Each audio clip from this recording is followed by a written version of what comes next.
Good morning, everybody. We are approaching a challenging time on the Jewish calendar. Tuesday night begins the period of time known as the 9 days.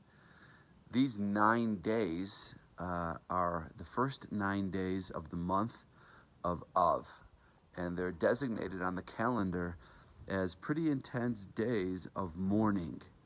And when I say mourning, what I'm referring to is mourning over the destruction of the two temples, our two great center pieces of spirituality and connection that existed in Jerusalem. The first temple was destroyed by the Babylonians about 500 years before the Common Era, and the second temple was destroyed by the Romans about 70 years after the Common Era.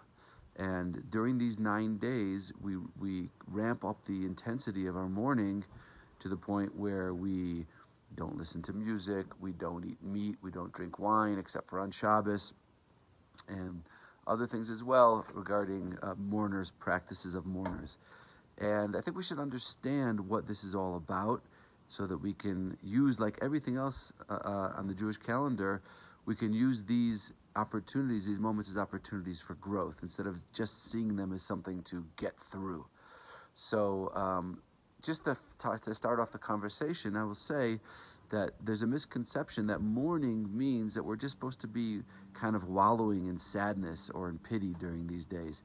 There's no concept in Judaism of wallowing in sadness. Even a mourner, God forbid somebody who lost a loved one, during the period of mourning, the purpose of those days is not just to sit and be sad and wallow in that sadness, but it's to be building and reconstructing and rebuilding one's life after a terrible loss has taken place.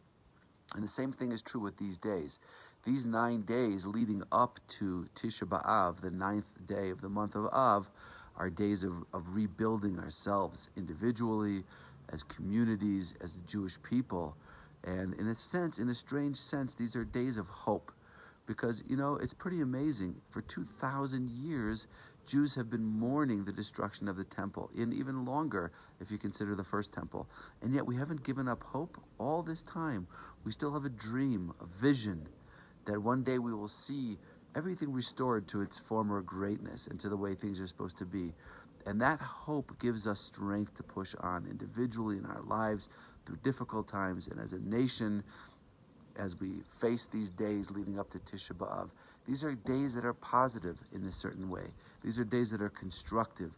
We're going to talk about how to make these 9 days positive days that can help us rebuild ourselves, our families, our communities, and ultimately the Jewish people and the Beit HaMikdash, the Holy Temple in Jerusalem. So stay tuned and be part of this conversation. Have a great day.